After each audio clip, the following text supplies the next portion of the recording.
Bibiliya iravuga ngo hari ibyo nibuka umutima wanjye ukihebura.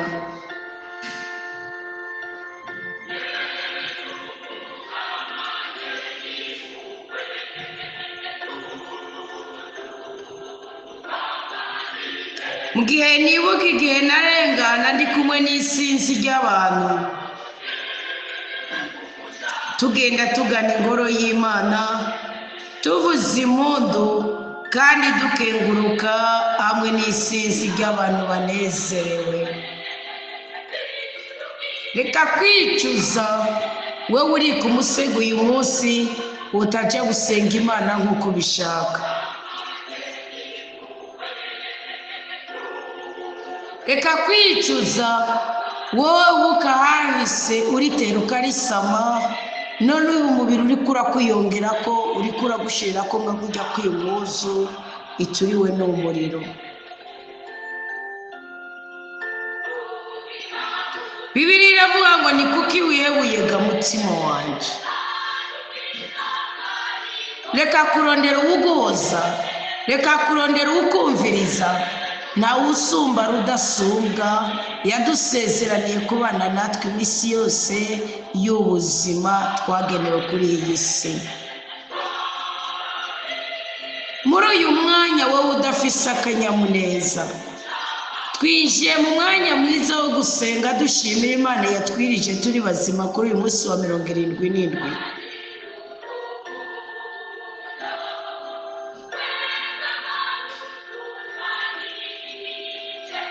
Bwira Imana uti nta mpamvu y'uko umutima wanjye wiheba kandi ukihariye mukaba. Bwira umutima wawe uti ni kuki wiganyiraga mutima wanjye. Bwira umutima wawe nanjye wanjye ndawubwiye ntizigira umukama wa mutima wanjye. Bwira ubuzima bwawe utizigira umukama. Bwira umutima wawe utizigira umukama. Bwira umushaha wawe utizigira umukama. Izigira Imana uyikengurukire udahengeshanya kuko niyo bukiriro bwawe, niyo bukiriro bwanje, niyo bukiriro bwacu.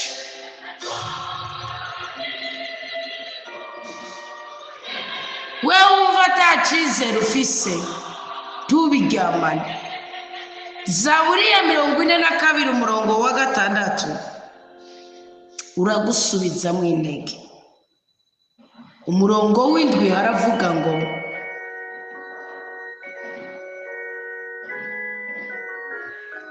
Mana yanje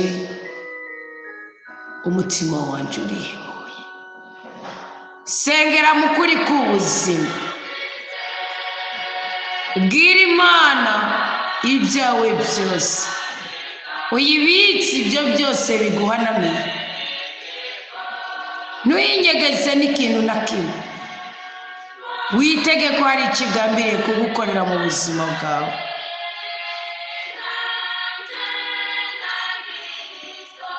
Bwira Imana yawe uti Imana yanjye umutima wanjye urihebuye.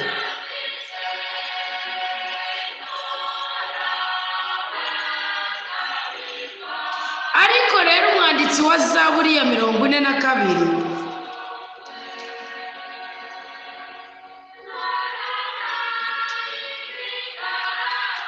bene Korahe mu gushyira hamwe ibitekerezo byabo ntabwo beretse Imana ko bari kure y'ukwemera kwabo. Kubera iki?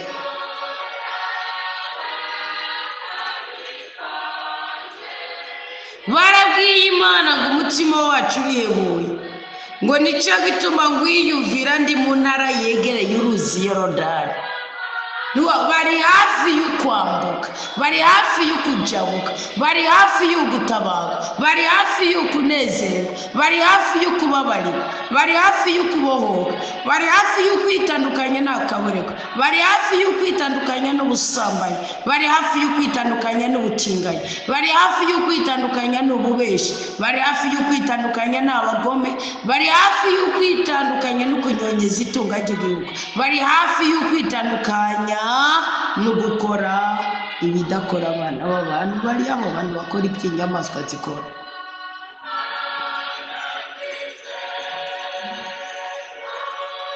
aho niho hafi ya Yorodani, kuko iyo uri hafi yaho Yozuwe yigeze kuba hafi yaho. Muzosome mu kigabane cyiwe cya 5:9 ngo Imana imutume icyakora cyari kiruhije ku bana b'imisore, ngo ariko Imana iratura mu kanwa kayo iravuga ngo uyu munsi icyeyi cyanyu kirabavuye ko nagishuburiye hakurya. Dawidi nawe ariko arabivuga muri Zaburi, yaravuze ngo Uwiteka aradukunda ku buryo bw'uko iyo agambiriye kudutetura, ngo yakira ibyaha byacu agahagarara mu buseruko bw'izuba akabishiburira mu burengero, cyangwa yahagarara mu burengero akabishiburira mu buraruko, ntaho bishobora guhurira.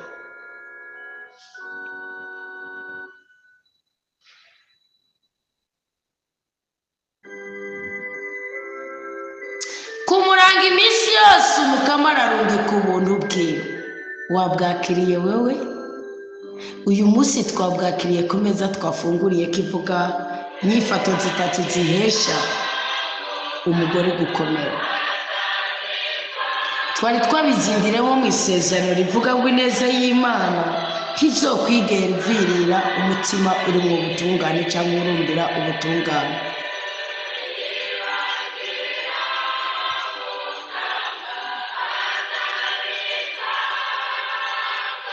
Biza bishoboka y'inyenga ihamagara inyenga. Biza bishoboka y'inyenga ihamagara inyenga mu ijwi ry'amasumo yawe, ariko nibyo ntibihagije ngo wihebe cyane wijajare.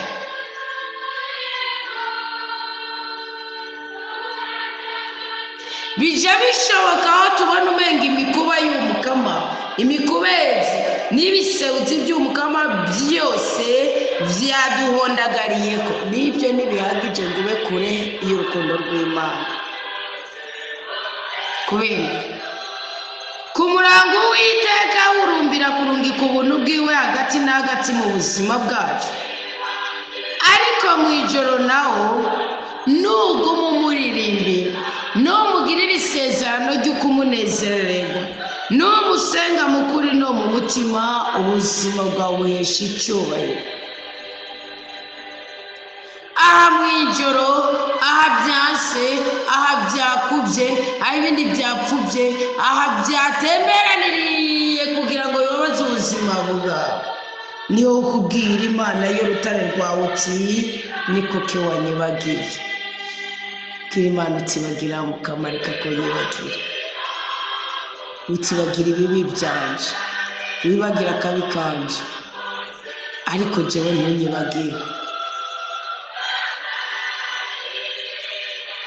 Bwira Imana uti ni kuki ngenda nikimwa, bwira Imana uti ni kuki ngenda ninone, bwira Imana uti kuki mbaye mu bushomeri imyaka myinshi, bwira Imana uti ni kuki naherewe, bwira Imana uti kuki nasangutse, bwira Imana uti kuki naburiraniwe. Bwira Imana uti ni kubera ko mwasiye amaguruka y'Uwiteka kandi ndagusenga. Ibyo naryo ni isengesho risumbirije kuko rigaragaza ko atawundi wizigeho kugutabara kiretse Imana.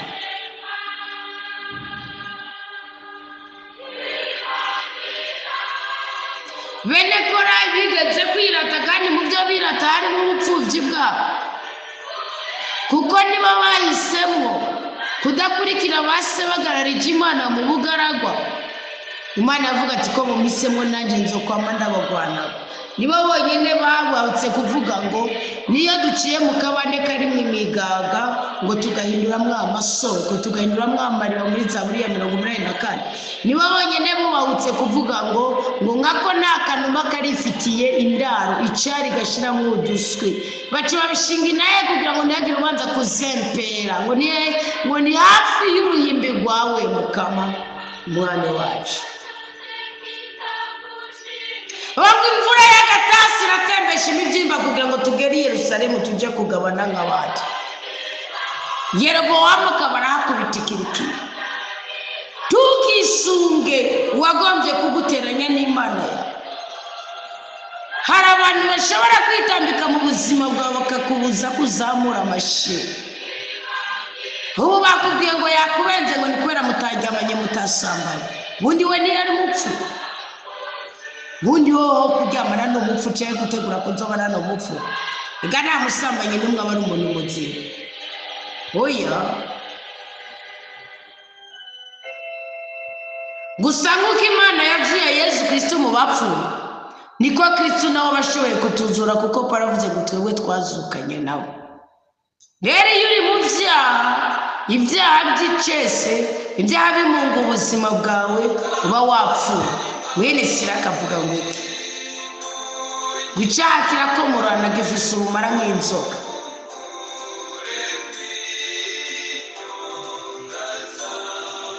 Reka kwemera kuzigirizwa n'umwasi.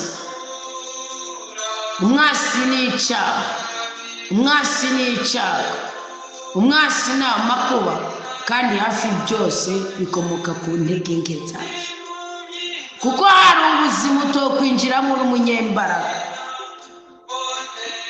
ariko no muri ubwo buzima wumva bukunanije, no muri ubwo buzima wumva bukuruhije, kirutse umutima wawe dusenga Imana.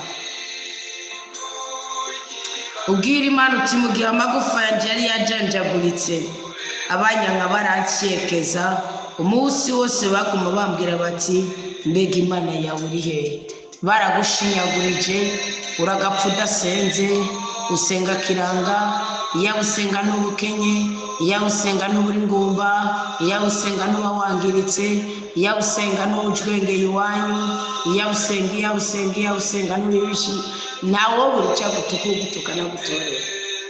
Ariko bwira Imana uti mu gihe amagufa yanjye yajanjaguritse, abanyanka baranshyekeza, umunsi wose baguma bambwira bati mbega Imana yawe iri hehe? Numara kubibwira Imana, ihaguruka nk'uko yagarukiye Senikeribu yakiyekeje umwami Izaya. Ongera ubwire umutima wawe uti ni kuki wihebuyega mutima wanjye?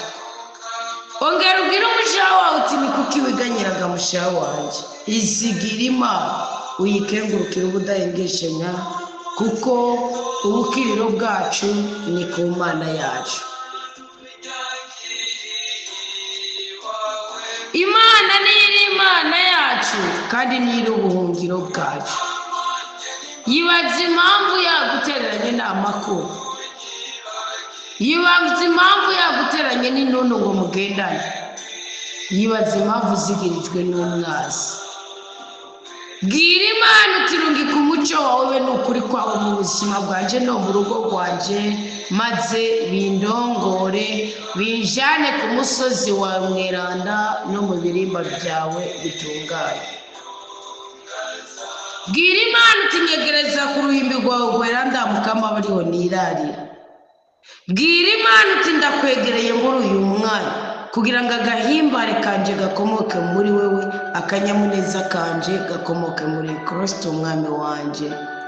Bwira Imana uti nyobowe na mutima wawe mweranda akorera muri jewe, ngiye kwiga kugukengurukira no kukuvugiriza inanga, kuko nasanze ari wewe Imana mukiza kandi mushobora byose. Ntukemere kwihebura, ntukemere kwiganyira, izigira Imana ikengurukire ubudahengeshanya, kuko niyo bukiriro bwacu ubu no mu myaka yose. Dawe twese byagiye mu ijuru, twiriwe turabyiyumvira uyu munsi duhezagira amasengesho yacu twiriwemo papa, agacerere twiriwemo, amapfungu ubwoko bwawe bagize, amavi bashize hasi, waravuze ngo ntituzobiceceke, utaronkeje imitima yacu ibyihurumbira. Noneho mu byo twasomye, noneho mu byo twazirikanye, twabyiyumviye neza n'amatwi yacu ko basokuru bacu wabakunze ukabakundwakaza, kandi baratwigana ibindi basiga babyanditse, batwiganira ibikorwa wakoze mu bihe byabo no mu bihe byo hambere yabo. Erega Mukama, wowe nyene ubwawe nyaguhora ku ngoma, urinjira mu gihe cy'umwana w'umuntu, ukamuha icyubahiro, ukamuha igikundiro, ukamukura ku icaniro. Wowe nyene ubwawe Mukama, iminwe yawe niyo yonyene wakoresheje kugira ngo womore ibihugu bitandukanye, hama ucubi abasogokuru babigereremo.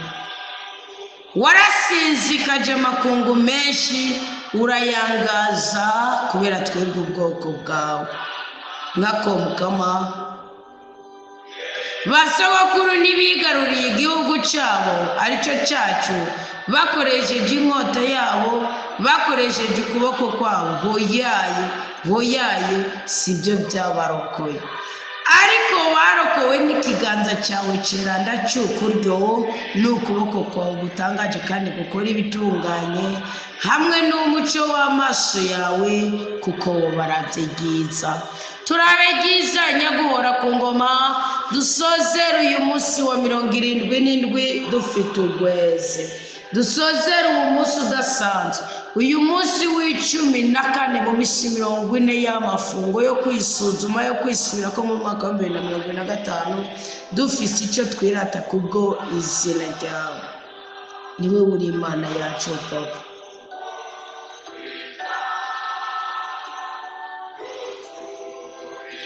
Niwe uri umwami wacu.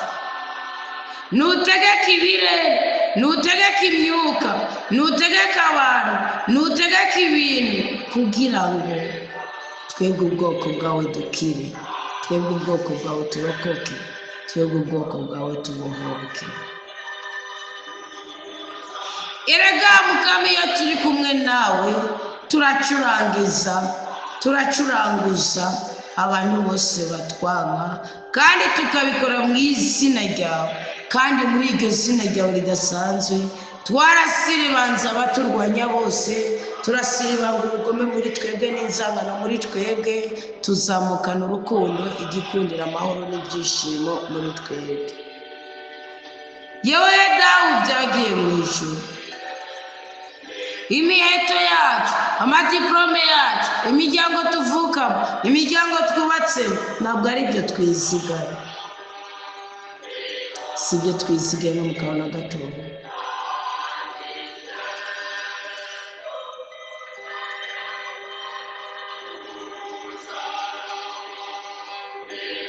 Nkako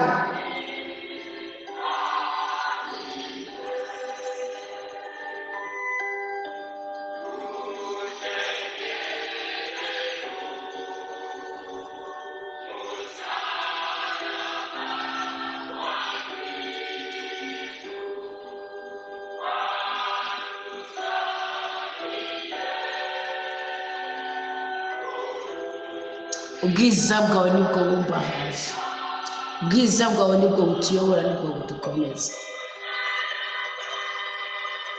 Ntabwo inkota yacu ari izo turokora sina twizigi, ahubwo ni wowe udukiza, mukatukiza abasi bacu b'ubwoko bwose, abadutwaye ibikoresho, abaduhigiye imihigo, abadutongere ko amajambo mabi, abaduseseye agataha, abatumeneye ibanga, abadufise ko ubushobozi kubera amasinyatire.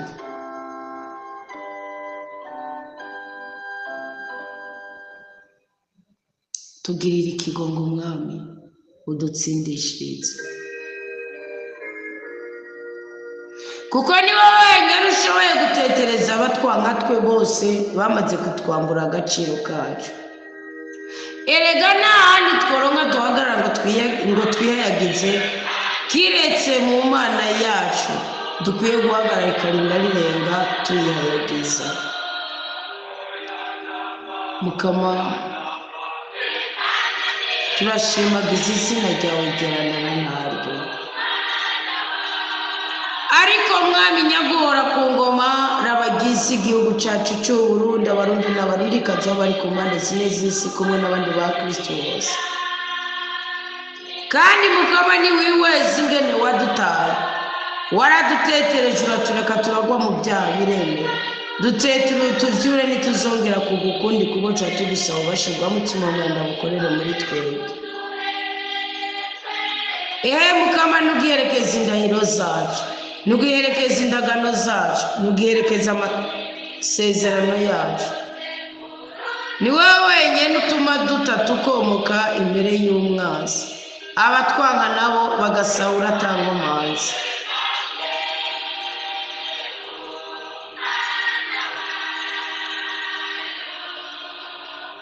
Turisengeye ngo ntutugabangane nk'ibitungwa bagiye kubaga. Turisabiye ngo ntudushwiragize udute mu kamenyo k'abatwenzi.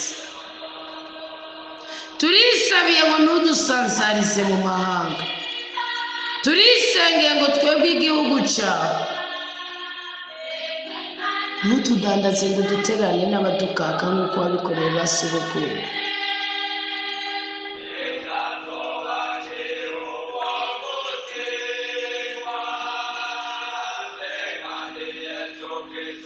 Mukama nudukura ibiteterwe twamwana mu maso rikarinda rirenga. Mukama nudukura ibimaramare bitwuzuye mu maso kubera amajambo y'umucukuranyi n'umutukanyi. Nawe turamvure ku kuboko kwawe utubore kandi dutabare umwasi n'ushaka kutwihora umudukure.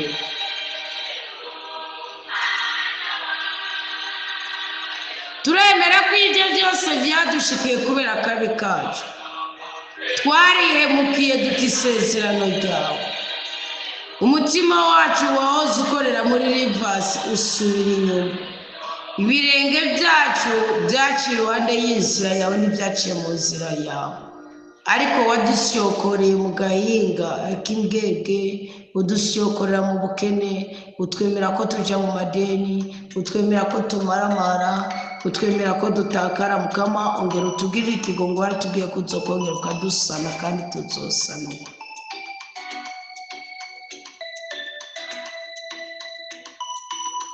Mukama nudupfukura aho wadupfukiranije mu mwijima urupfu, dukure ko twarabimenye ko atari wowe wishe umwasi atokwica.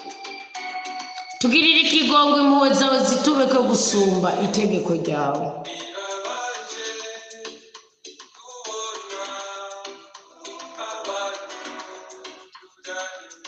Dawe twese vyagiye mu ijoro tuje kugukangura ariko gusinzira. Twasenze kenshi ngo tuve mu bushomeri, twasenze kenshi ngo tuve mu bumaranye, twasenze kenshi ngo dutandukane no kwisambanya, twasenze kenshi ngo dukugwe kwinyatsi tugire umugwiza, twasenze kenshi ngo turonke akazi, twasenze kenshi ngo turonke abahungu canke abakobwa, twasenze kenshi ngo twubake kandi zigume n'ivyemeye.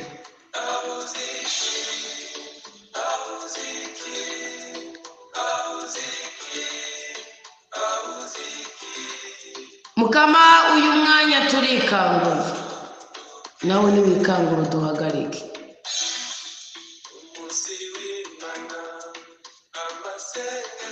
Ntusubire Mukama guhisha amaso yawe twebwe abasabyi bawe.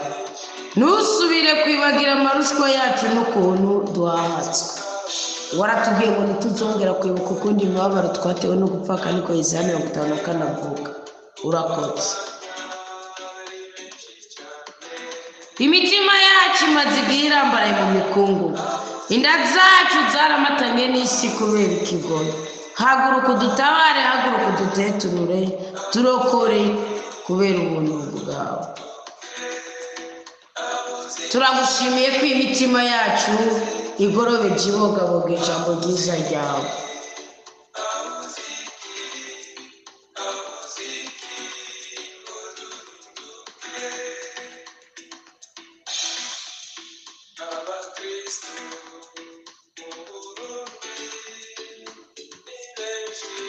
Imitima yacu yahora irambaraye mu mukungugu nihaguruke.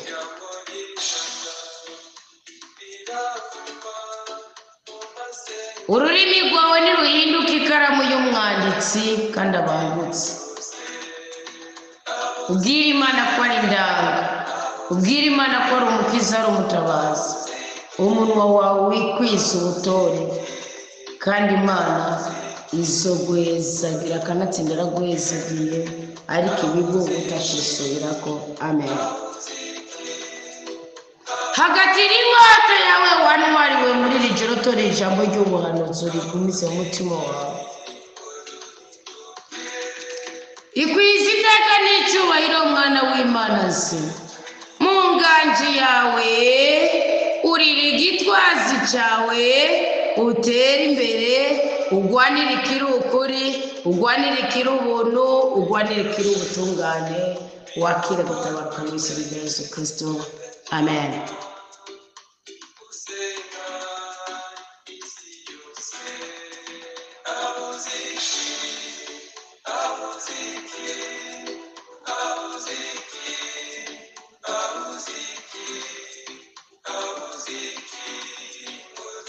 Mukama Yesu kuryo kogira ibitangaza mu izina ryawe ridasumba.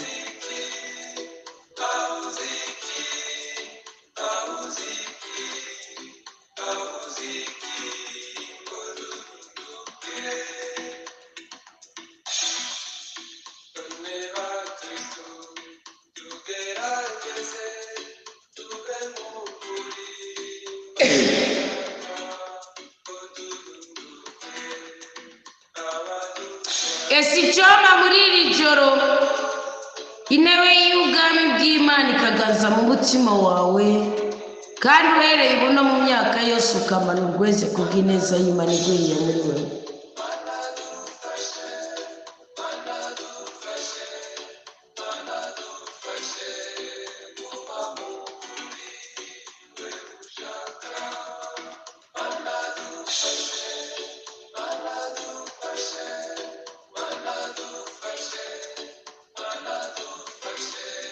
Imana ihagurukiye kudushyira hejuru y'abagenzi bacu. Imana ihagurukiye kuduhindurira ibyambagwa byacu byose, iduha ibimota imira, iduha ibimota imbazi n'imibavu. Akira ibicurangisho byawe utabifite, akira ibyo waremanye.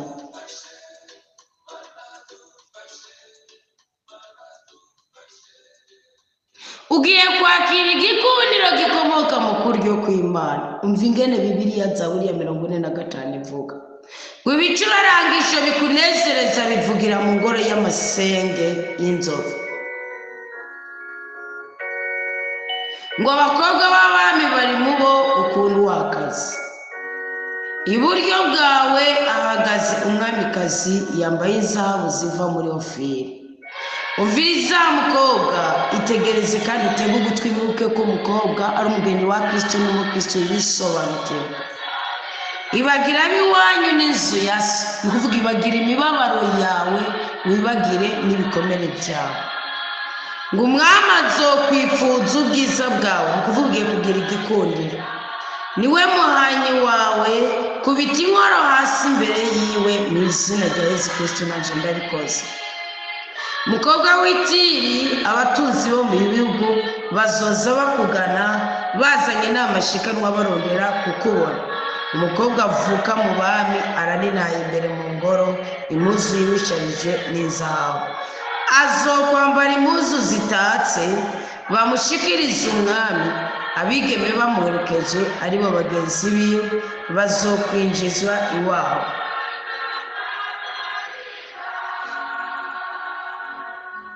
Bazobashogomangana mu rweze no mu kanyamuneza binjire mu ngoro. Ubundi ubwo ni ubutunzi bugaragara. Ubukomezi nabwo ni abahungu bawe mwana bazosubirira basokuru bawe, uzobagira abatware ku isi yose. Izina ryawe uzorimenyesha mu byaro zose, ibihugu byose bizoheza bikunaza imyaka yose. Amen. Niwakira impuhwe z'Imana, niwakira imbabazi z'Imana, niwakira urukundo rw'Imana, ntacyo uzoburira mu biganza byayo.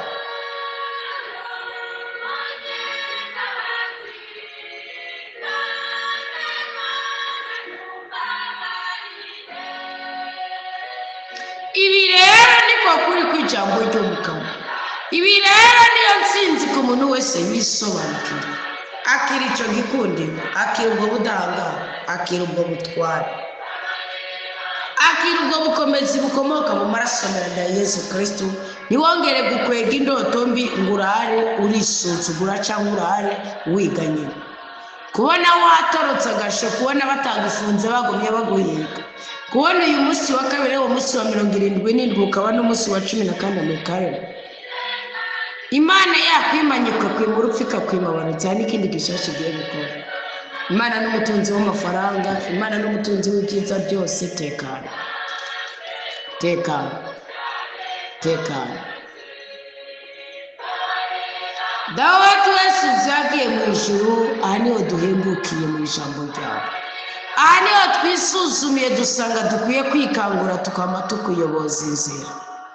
Mu izina ry'umwana wa Yesu Kristo niho turi kunezererwa, niho turi guteramira, niho turi kujurizwa, niho turi kwitwarira, niho turi kwiturira imitwaro twari twiremetse ku bitugu byacu. Ewe Yesu Kristo umwami w'abami, ewe Yesu Kristo umukiza wa twebwe abantu, ewe Yesu Kristo wabaye imfura muri twebwe, ubwoko bwa Mana so ari we Mana yacu. Urakaninaza mu buzima bwose turimo, kuko nikogwa n'isoni zo kuvuga ko turi abawe kandi nawe uri uwacu. Yesu muramvuriye kwa maboko, ndaguhereje ubwoko bwa uruhongore rwa resitora Komera Kristo ni muzima, abo twirirwanye ku mazamu atandukanye n'ay'ikirere cyawe temeye ko kitworohereza kama Yesu. Ariko uko biri kose turagushimiye ku byo wadufunguriye.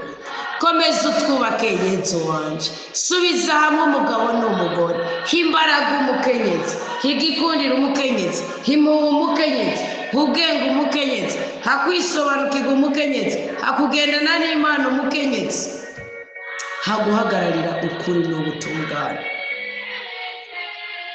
Ntabwo twatowe n'imfyisi mu mpyisi, ntitukagombe kwigereranya n'abagabo ngo twatowe nk'intama mu mpyisi. Niko Matayo 10 yavuze, umurongo wa 16. Gama Yesu ndaguhereje utwigoro twose abana bawe bakoze. Hari abapfukamye barasenga, hari ababonye ati nisondeje n'agasane kanagasabikanye n'abandi, hari abatigunganye kimwe muri 10, hari abatigunganye umunezero wabaye. Abo bose ndapfukamye ndabasabiye umugisha kandi ungirire neza ubahereze. Hari abawuhawe kuko bari mu muvukano wa resitora Komera Kristo ni muzima. Hari n'abawuhawe kuko bawukoreye, bagize utwigoro, bagize ingendo nyeranda, baba bariya batabasabye imbabazi, bambitse abagenda gusa, ntibataye impuzu cyangwa ngo babike mu magarde robe, basangiye n'utwana dukanye, barabwira ati abana bacu reka tumesure dushiremo kama gashasha, dukurira abandi bana bareke kuzibikira bazovuka batazi bazozanana kandi bazozana n'umugisha wabo. Abo bose ndagushimiye bagiye gusuza ku bitaro, abafunguje abo bari barafunze kubera amadeni, abacuye ati more genda utekane mu bana, aho uzorongera uzoma, mukama bamera umugisha uzobukoze, bamera umugwiza nyagora, bamera kuramba no kuranirwa icyago cyose cyozanira mu bugwayi no mu barozi. Ndacyanije ku buzima bwabo. Ndagushimiye ku bantu base kurya igiturire bakacana, ndagushimiye ku bantu base gusura ikinyoma, ndagushimiye ku bantu batirengagije gupfumbatisha umworo cyane gushigikira umurimo wawe aho uri, aho ukorekera hose ku mpande zimwe z'isi, kuko niwe wabisize ubishyiraho nk'ihame. Bitwumvishe kugira ngo iryo hame imigisha izanana naryo itugereko natwe. Urakoze Yesu, mutima w'Imana, soko ry'ibyiza byose. Mana mutima mwiranda wakomeje abatumwa bagakora ibyo witware bakagira igikundiro no mu gihe bashinyagura. Ni wowe wenyine wakomeje Yesu Kristo Getsemani no kumusanga ngo natwe dukomeze kandi urakoze. Iri joro baga ibyo byose byari bigambiriye kudutunguza.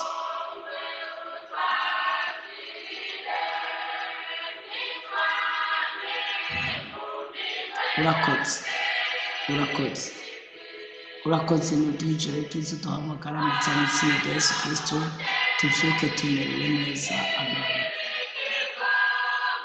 Tugire Kristo, mugire umugisha muri abana b'Imana. Ese icemera ijoro kwitegereza ibyo Mukama yakoze, Mukama nawe akarushizaho gukora n'ibindi. Mbashimiye rwose mugo twirirwanye mu mazamu atandukanye. Imana ibanezereza abagwayi mukire mu izina rya Yesu Kristo. Imitwaro yanyu niyo itaba yishyuwe ku mugaragaro nk'aho ntabwo iba yirengagije ibiri imbere y'umukama kandi umukama abera hose cyane ari idasubitswa yose kubw'impamvu z'umwanya n'ibirere.